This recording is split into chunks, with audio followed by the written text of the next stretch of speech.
Morning, guys. I wanted to take the time today to talk about an incredible book that I read recently, which is Surprised by Joy by C.S. Lewis.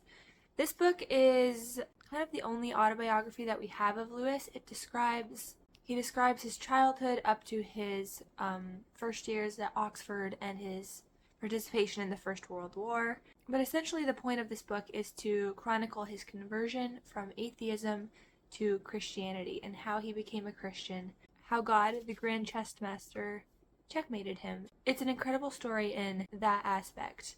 The thing that stood out to me the most is Lewis also chronicles a certain feeling or emotion that he experienced as a boy several times and that he spent the rest of his life chasing. This emotion was kind of just an utter feeling of awe, inspiration, longing, love, desire. The emotion is so many things at once, and it's not really just one thing, but C.S. Lewis calls it joy. And he first experienced it when he was a small boy, and his brother brought in like a little garden inside like a pail or something that he had made. And he just remembers as a little boy having this indescribable feeling as he looked at that garden, and that feeling stayed with him forever. That feeling was a longing for something, but then also, once the feeling was gone, he was set about by a longing to experience that feeling again. And then he experienced it later when reading some Norse mythology, reading some books about northernness, as Lewis calls it, where again just this feeling overwhelmed him, this feeling of just longing and desire and awe. So I'm going to read a paragraph that describes the second encounter with this intense longing. The other volumes of The Ring, The Rheingold, and The Valkyrie had just arrived as a Christmas present from my father, and the thought of all the reading before me, mixed with the coldness and loneliness of the hillside, the drops of moisture on every branch, and the distant murmur of the concealed town, had produced a longing, yet it was also fruition, which had flowed over from the mind and seemed to involve the whole body. That walk I now remembered. It seemed to me that I had tasted heaven then, if only such a moment could return. But what I never realized was that it had returned, that the remembering of that walk was itself a new experience of just the same kind. True, it was desire, not possession, but then what I had felt on the walk had also been desire, and only possession, insofar as that kind of desire is itself desirable, is the fullest possession we can know on earth. Or rather, because the very nature of joy makes nonsense of our common distinction between having and wanting. There, to have is to want, and to want is to have. You see, it's quite difficult to pinpoint exactly what joy is, in Lewis's estimation, and what it means. Joy is a reminder of something greater than the object that is doing the reminding. Joy is almost a reflection of something greater. It's the want of something else. It's the want of the thing beyond the thing that one is looking at. In a sense, joy is the appearance of the absolute. It's like with Plato's cave. The real thing is out there. That's not what we're seeing or experiencing, but we're experiencing a reflection, a shadow, an appearance of that real thing, and that is giving us this sense of joy, this deep desire and longing for the real thing. C.S. Lewis says, we have a root in the absolute, which is the utter reality. So, as Lewis grew up reading books, as he encountered the greatest literature of the world, oftentimes he would get close to this feeling of joy, if not having this feeling of joy, and it was just pointing him to something beyond the literature itself. And I don't know about you, but I have experienced this feeling myself. I remember just sitting in lectures sometimes, just taking it all in, just the wealth of knowledge, the beauty of poetry, whatever it was I was studying.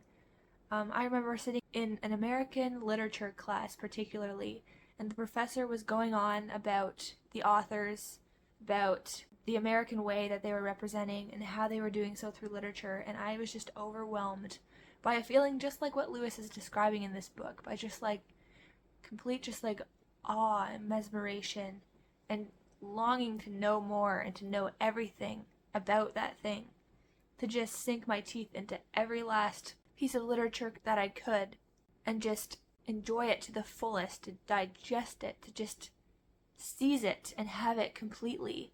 I've experienced that feeling myself in my intellectual and imaginative journey. It's happened in class, in lectures, in academia, but it's also happened in my own creative processes, in my own personal reading.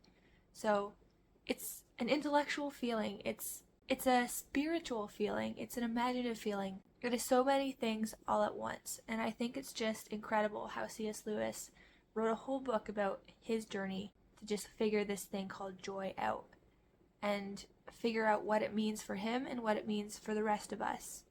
To kind of clarify, Lewis says that joy is not a substitute for pleasure. For example, joy is not a substitute for sex, and he actually wonders whether all these pleasures are substitutes for joy.